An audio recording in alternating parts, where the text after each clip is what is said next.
ರೈತ ವಿರೋಧಿ ಕಾಂಗ್ರೆಸ್ ಬಿಜೆಪಿ ಸರ್ಕಾರಗಳಿಗೆ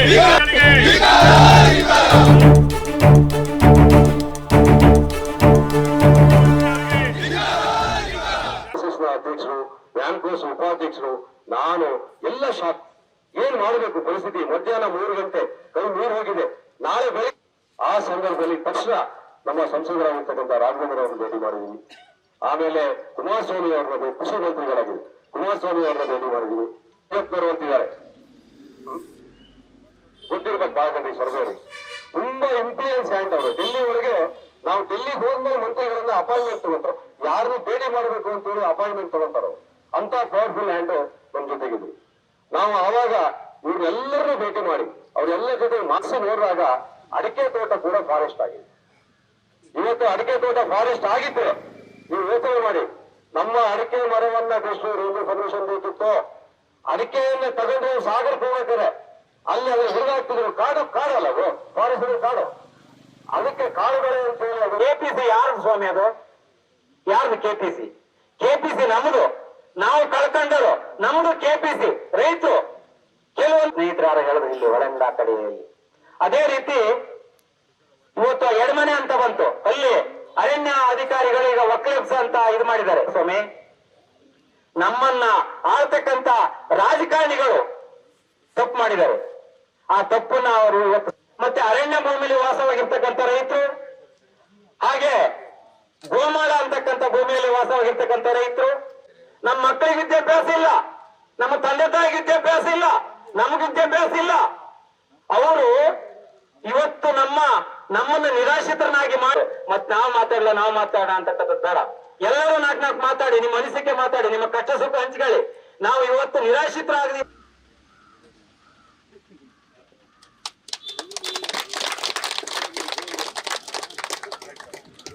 ಈ ಪ್ರಸಾದ ಇದೆಯಲ್ಲ, ಇದು ಸಿಂಗಂದೂರು ಚೌಡೇಶ್ವರಿ ಪ್ರಸಾದ.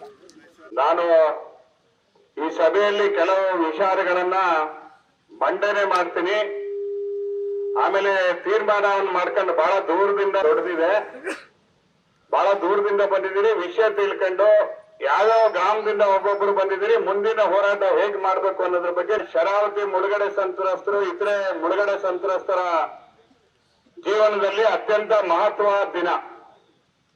ಇವತ್ತು ನಾವು ಗಂಭೀರವಾದ ತೀರ್ಮಾನ ತಗೊಂಡು ನಮ್ಮ ಹಕ್ಕಿಗಾಗಿ ಕುಂಕುಮತಲ್ಲಿ ನಮ್ಗೆ ಹಣೆ ಕೊಟ್ರಿ ಅನ್ಸ್ಕೊಳಕ್ಕೆ, ಪ್ರಸಾದನೂ ಕೊಟ್ಟಿದ್ದಾರೆ. ಸಿಗಂಗನಮಕ್ಕಿ ಡ್ಯಾಮ್,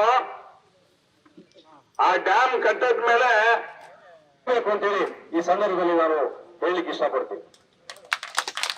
ಸ್ನೇಹಿತರೆಲ್ಲ ಗೊತ್ತಿರ್ಬೋದು ನಿಮ್ಗೆ, ಬಹಳ ಜನ ಶಿವಮೊಗ್ಗ ಜಿಲ್ಲಾಧಿಕಾರಿಗಳು ಮಾಡಿದೀವಿ, ಪಾದಯಾತ್ರೆ ಮಾಡಿದೀವಿ. ನಮ್ಮನ್ನ ಆಳ್ತಕ್ಕಂತ ಪ್ರಜೆಗಳು, ರಾಜಕಾರಣಿಗಳು ಬರೀ ನಮ್ಮ ಅಜ್ಜರು ಹೋದ್ರು, ನಮ್ಮ ತಂದೆ ತಾಯಿ ಹೋದ್ರು, ಇನ್ನು ನಾವು ಹೋಗೋದಿರ್ಬೇಕು. ನನಗಾಗಲೇ 49 ವರ್ಷ. ನಮ್ಮ ಮಕ್ಕಳಿಗೆ ಅದೇ ಇರೋ ಸ್ಥಿತಿ ಇರ್ತೀರಿ ನೀವು ಅಂತ ಇಲ್ಲ. ನಮ್ಗೆ ನಿಮ್ದು ಓಟ್ ಒಂದೇ ಸಕ್ರಮ, ಮತ್ತೆ ಪ್ರತಿಯೊಂದು ಹಕ್ಕಿನ ಬಾಧ್ಯತೆಯಲ್ಲಿ ನೀವು ಅಕ್ರಮರು ಅಂತ ಬರಬೇಕು. ಪ್ರತಿಯೊಂದಕ್ಕೂ ಹೋಗಿ ನಾವು ಅಕ್ರಮರಾಗಿ ನಮ್ಮ ನಿರಾಶ್ರಿತರು ಶರಾವತಿ ಮುಳುಗಡೆ 65 ವರ್ಷ ಆದ್ರೂ ಕೂಡ ನೀವು ಬಗೆಹರಿಸಿಲ್ಲ ಅಂತ ಆದ್ರೆ ನಮ್ಮನ್ನು ಯಾಕಾಗಿ ಇಟ್ಕೊಂಡಿದ್ರಿ ನೀವು? ಇದು ಹುಲಿಗಾರು ಮುಕ್ತಿ ಆಗತ್ತೀರಿ. ನೀವು ರೈತರೆಲ್ಲ ರೆಡಿ ಇರಬೇಕು. ನೀವು ಯಾವುದೇ ಕಾರಣಕ್ಕೂ ನೀವು ಇಲ್ಲದೆ ಇರಬಾರ್ದು. ಇದು ನಾವು ಇಲ್ಲಿಗೆ ಬಿಟ್ಟವಂತಾದ್ರೆ ನಾವು ರೈತರು ಇದ್ದು ಪ್ರಯೋಜನ ಇಲ್ಲ. ಅರಣ್ಯ ರೋಧನೆ ಎಲ್ಲಿವರೆಗಿದೆ ಅಂತ ಅರ್ಥ ಮಾಡ್ಕೊಳ್ಳಿ ನೀವು. ಅರಣ್ಯ ಇಲಾಖೆಯರು ಯಾರವರು? ಅರಣ್ಯ ಇಲಾಖೆಯರು ಅವರು ಪರಿಸರವಾದಿಗಳು ಇವತ್ತು ಹೇಳ್ತಾರೆ ಈ ಕೆಪಿಸಿ ಭೂಮಿಯನ್ನ ಅರಣ್ಯ ಇಲಾಖೆಗೆ ಒಪ್ಪಿಸ್ಬೇಕು ಅಂತ. ಯಾರು ಕೇಳಿ ಒಪ್ಪಿಸ್ತಾ ಇದ್ರಿ ನೀವು?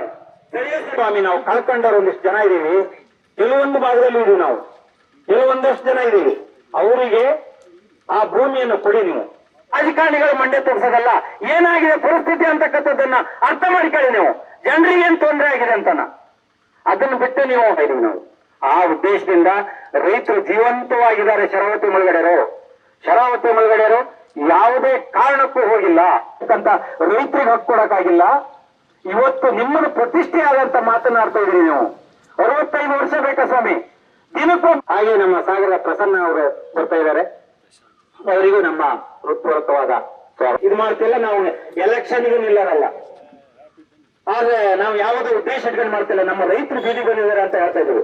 ಆದ್ರಿಂದ ತಾವೆಲ್ಲರೂ ಮುಳುಗಡೆ ಸಂತ್ರಸ್ತರ ಹೋರಾಟಕ್ಕೆ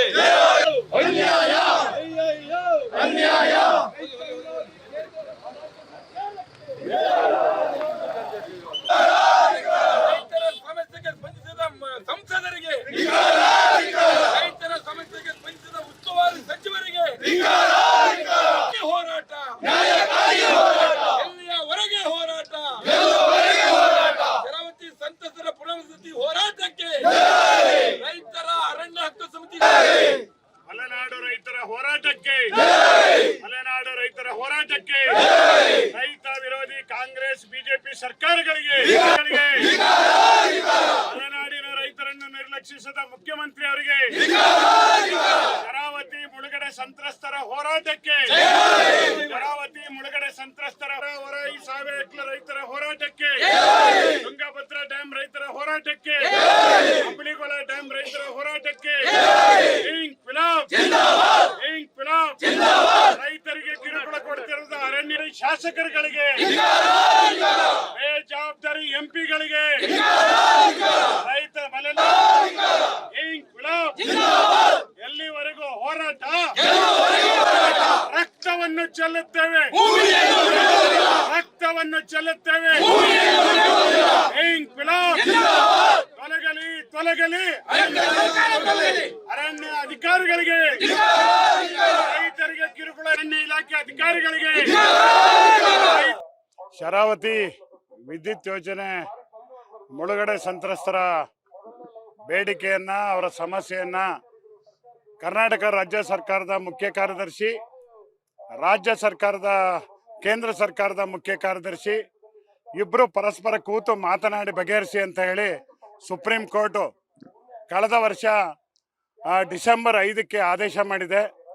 ಈಗ 1 ವರ್ಷ 3 ತಿಂಗಳು ಆದರೂ ಸಹ ಕೇಂದ್ರ ರಾಜ್ಯ ಸರ್ಕಾರಗಳು ಇನ್ನೂ ಸಹ ಮುಳುಗಡೆ ಸಂತ್ರಸ್ತರ ಸಮಸ್ಯೆಯನ್ನು ಬಗೆಹರಿಸೋದಕ್ಕೆ ದೃಢವಾದಂಥ ತೀರ್ಮಾನ ತಗೊಂಡು ಬಗೆಹರಿಸೋಕ್ಕೆ ಯಾವುದೇ ಪ್ರಯತ್ನ ಮಾಡಲಿಲ್ಲ. ಅದಕ್ಕೋಸ್ಕರ ಇವತ್ತು ಈ ನಮ್ಮ ಲಿಂಗನಮಕ್ಕೆ, ನಮ್ಮ ಶರಾವತಿ ನದಿ ಮೇಲೆ ಕಟ್ಟಿದಂಥ ಸೇತುವೆ ಮೇಲೆ ರಸ್ತೆ ತಡೆ ಕಾರ್ಯಕ್ರಮವನ್ನು ಹಾಕೊಂಡಿದ್ದೀವಿ. ಈ ಏನು ಸೇತುವೆ ಕಟ್ಟಿದ್ದಾರೆ ಇದರ ಅಕ್ಕಪಕ್ಕ ಎಲ್ಲ ಊರುಗಳಿದ್ದಂಥ ಪ್ರದೇಶ, ಆ ಊರುಗಳಿದ್ದಂಥ ಪ್ರದೇಶ ಇವತ್ತು ಮುಳುಗಿ ವಿದ್ಯುತ್ ಯೋಜನೆ ಆಗಿದೆ. ನಮ್ಮ ಈ ಹಿಂದೆ ಮಾಜಿ ಮುಖ್ಯಮಂತ್ರಿ ಯಡಿಯೂರಪ್ಪನವರು ವಿಧಾನಸಭೆ ಚುನಾವಣೆಗೂ ಮುಂಚೆ 15 ದಿನದಲ್ಲಿ ನಮ್ಮ ಸರ್ಕಾರ ಇದೆ, ಕೇಂದ್ರದಲ್ಲಿ ನಾವು ಬಗೆಹರಿಸ್ತೀವಿ ಅಂತ ಹೇಳಿಕೆ ಕೊಟ್ಟಿದ್ರು.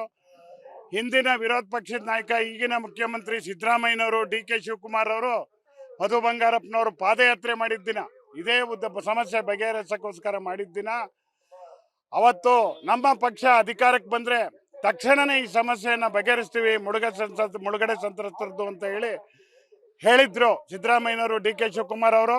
2.5 ವರ್ಷ ಆದರೂ ಸಹ ಮಲೆನಾಡು ರೈತರ ಸಮಸ್ಯೆ ಬಗೆಹರಿಸಲಿಕ್ಕೆ, ಆಮೇಲೆ ಶರಾವತಿ ಮುಳುಗಡೆ ಸಮಸ್ಯೆ, ತುಂಗಾ, ಭದ್ರಾ, ವರಾಯಿ, ಚಕ್ರ, ಸಾವೇಕ್ಲು, ಅಂಬಳಿಗೊಳ ಡ್ಯಾಮ್ ಮುಳುಗಡೆಯವರ ಸಮಸ್ಯೆ ಬಗೆಹರಿಸಕ್ಕೆ ಒಂದು ಮೀಟಿಂಗ್ ಕರ್ತಕ್ಕಂಥ ಯೋಗ್ಯತೆ ಮತ್ತು ಸಾಮರ್ಥ್ಯ, ಕಾಳಜಿ ಇವತ್ತು ನಮ್ಮ ರಾಜ್ಯ ಸರ್ಕಾರದ ಮುಖ್ಯಮಂತ್ರಿಗಳಿಗೆ ಇಲ್ದಂಗಾಗಿದೆ. ಇವತ್ತು ಯಾರೋ ವೈನ್ ಶಾಪ್ನವರು ಕಮಿಷನ್ ಜಾಸ್ತಿ ಮಾಡಬೇಕು ಅಂದರೆ ರಾತ್ರಿನೇ ಮೀಟಿಂಗ್ ಕರೀತಾರೆ. ಸರ್ಕಾರಿ ನೌಕರರು 36%, 24 ಗಂಟೆ ಒಳಗೆ ಸಂಬಳ ಜಾಸ್ತಿ ಮಾಡಿರಿ ಅಂದರೆ 16 ಗಂಟೆ ಒಳಗೆ 16% ಜಾಸ್ತಿ ಮಾಡ್ತಾರೆ. ಇವತ್ತು ರಾಜ್ಯಕ್ಕೆ ಅನ್ನ ಕೊಡ್ತಿರ್ತಕ್ಕಂಥ, ಇಡೀ ರಾಜ್ಯಕ್ಕೆ ಬೆಳಕು ಕೊಟ್ಟು ಭೂಮಿಯನ್ನು ಕಳ್ಕೊಂಡಂಥ 65 ವರ್ಷದಿಂದ ಈ ಸಮಸ್ಯೆಯನ್ನು ಉಳಿಸ್ಕೊಂಡಂಥ ಸರ್ಕಾರಿ ವ್ಯವಸ್ಥೆಯಲ್ಲಿ ಸಮಸ್ಯೆ ಬಗೆಹರಿಸಲಿಕ್ಕೆ ಸಿದ್ದರಾಮಯ್ಯನವರು ಕೂಡಲೇ ಕ್ರಮ ತಗೋಬೇಕು. ಮಧು ಬಂಗಾರಪ್ಪನವರು, ಶಾಸಕರು, ಯಡಿಯೂರಪ್ಪನವರು ಜಾತ್ರೆ ಹುಟ್ಟು ಹಬ್ಬದಲ್ಲಿ ತಲ್ಲೀನ ಆಗಿದ್ದಾರೆ. ಇವತ್ತು ಮಧು ಬಂಗಾರಪ್ಪನವರು ಹುಟ್ಟಿದ ಹಬ್ಬ. ನಿಮಗೇನಾದ್ರು ನಿಜವಾದ ಕಾಳಜಿ ಇದ್ದರೆ ದೊಂಬರಾಟ ಬಿಟ್ಟು ನಮ್ಮ ಜಿಲ್ಲೆಯಲ್ಲಿರ್ತಕ್ಕಂಥ ಮುಳುಗಡೆ ಸಂತ್ರಸ್ತರ ಸಮಸ್ಯೆ ಬಗ್ಗೆ ಕೂಡಲೇ ಮುಖ್ಯಮಂತ್ರಿಗಳಿಗೆ ಹೇಳಿ ಸಭೆ ನಿಗದಿ ಮಾಡಿ, ಅವತ್ತು ಮಾತು ಕೊಟ್ಟಂಥ DK ಶಿವಕುಮಾರ್, ನೀವು ಕಾಗೋಡು ತಿಮ್ಮಪ್ಪನವರು, ನಾವು ಪ್ರತಿನಿಧಿಗಳಿರ್ತೀವಿ.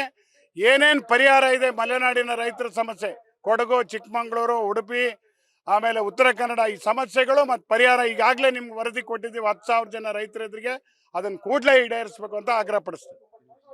ದೀನಾ ಶ್ರೀನಿವಾಸ್, ಸಂಚಾಲಕರು, ಮಲೆನಾಡು ರೈತ ಹೋರಾಟ ಸಮಿತಿ. H. ಕುಮಾರಸ್ವಾಮಿ ಅಂತ, ಮಲೆನಾಡು ರೈತ ಹೋರಾಟ ಸಮಿತಿಯ ಕಾನೂನು ಸಲಹೆಗಾರಾಗಿ ಮಾತಾಡ್ತೇನೆ. ಇವತ್ತು ಈ ರಾಜ್ಯಕ್ಕೆ ಬೆಳಕು ಕೊಟ್ಟಿರ್ತಕ್ಕಂಥ ಜನ ಇವತ್ತು ಕತ್ತಲಲ್ಲಿ ತಮ್ಮ ಹಕ್ಕಿಗಾಗಿ ಹೋರಾಟ ಮಾಡ್ತಕ್ಕಂಥ ಹೀನಾಯ ಸ್ಥಿತಿಗೆ ತಲುಪಿದ್ದಾರೆ. ಸರ್ಕಾರ, ಪ್ರಜಾಪ್ರಭುತ್ವ ಇದಲ್ಲ ಕೇವಲ ರಾಜಕಾರಣ ಮಾಡೋದಕ್ಕೋಸ್ಕರ ಅಥವಾ ಯಾವುದೋ ಹಿತಾಸಕ್ತಿಗೋಸ್ಕರ ನೀವು ರಾಜಕಾರಣ ಮಾಡೋದಲ್ಲ. ಇವತ್ತು ಕತ್ತಲಲ್ಲಿ ಕೂತು ಅರಣ್ಯ ರೋಧನ ಮಾಡ್ತಕ್ಕಂಥ ರೈತರ ಸಮಸ್ಯೆಗಳನ್ನು ಕೂಡಲೇ ಬಗೆಹರಿಸಬೇಕು. ಈ ರೀತಿ ಸಮಸ್ಯೆಗಳು ಇನ್ನೂ ಬಗೆಹರಿಸ್ತಾ ಇದ್ರೆ ಮುಂದಿನ ದಿನಗಳಲ್ಲಿ ಉಗ್ರವಾದ ಹೋರಾಟ ಮಾಡ್ತೀವಿ. ಕಾನೂನಿನಲ್ಲಿ ಎಲ್ಲ ವ್ಯವಸ್ಥೆ ಇದೆ, ಕಾನೂನು ಇರುವುದೇ ಬೇರೆ, ಅರಣ್ಯ ಅಧಿಕಾರಿಗಳು ಮಾಡ್ತಿರೋದೇ ಬೇರೆ, ರೈತರಿಗೆ ತೊಂದರೆ ಕೊಡ್ತಾ ಇರೋದೇ ಬೇರೆ. ಇವತ್ತು ಇಲ್ಲಿ ಮಲೆನಾಡಲ್ಲಿ ಏನಾಗಿದೆ, ಈ ಮಂಗನ ಕಾಟ, ಬೇರೆ ಪ್ರಾಣಿಗಳ ಕಾಟಕ್ಕಿಂತ ಈ ಫಾರೆಸ್ಟ್ ಕಾಟ ಜಾಸ್ತಿ ಆಗೋಗ್ಬಿಟ್ಟಿದೆ. ನಾನು ಮೊಟ್ಟಮೊದಲೇ ಸರ್ಕಾರನ ಹೇಳ್ತೀನಿ, ಈ ಫಾರೆಸ್ಟ್ ಇಲಾಖೆಯವರಿಗೆ ಕಾನೂನಿನ ಸಲಹೆ ಕೊಡಿ, ಅವರಿಗೆ ಕಾನೂನಿನ ಅರಿವಿನ ಮೂಡಿಸಿ. ರೈತರ ಪರವಾಗಿ ಏನೇನಿದೆ ಕಾನೂನು, ರೈತರ ವಿರುದ್ಧವಾಗಿ ನೀವು ಏನೇನು ಕೆಲಸ ಮಾಡ್ತೀವಿ ಇದೆಲ್ಲ ಮಾಡಬಾರ್ದು. ರೈತರು ಇವತ್ತು ಈ ರಾಜ್ಯಕ್ಕೆ ಬೆಳಕು ಕೊಟ್ಟಂತ ಜನ ಇವತ್ತು ಅರಣ್ಯ ರೋದನ ಮಾಡ್ತಕ್ಕಂಥ ಪರಿಸ್ಥಿತಿ ಬಂದಿದೆ. ಇದೇ ಮುಂದುವರೆದ್ರೆ ಮುಂದಿನ ದಿನಗಳಲ್ಲಿ ಉಗ್ರವಾದ ಹೋರಾಟ ಮಾಡ್ಬೇಕಾಗ್ತದೆ ಅಂತ ಹೇಳ್ತಾ ದಯವಿಟ್ಟು ಸರ್ಕಾರ ಕೂಡಲೇ ಗಮನ ಹರಿಸಿ ಈ ಸಮಸ್ಯೆನ ಬಗೆಹರಿಸಬೇಕಂತೇಳಿ ಈ ಮೂಲಕ ವಿನಂತಿ ಮಾಡ್ಕೊಳ್ತೀನಿ. ನನ್ನ ಹೆಸರು ಕುಮಾರಸ್ವಾಮಿ HV, ವಕೀಲರು ಮತ್ತು ರೈತ ಹೋರಾಟ ಸಮಿತಿಯ ಕಾನೂನು ಸಲಹೆಗಾರ ಕೆಲಸ ಮಾಡ್ತಾರೆ.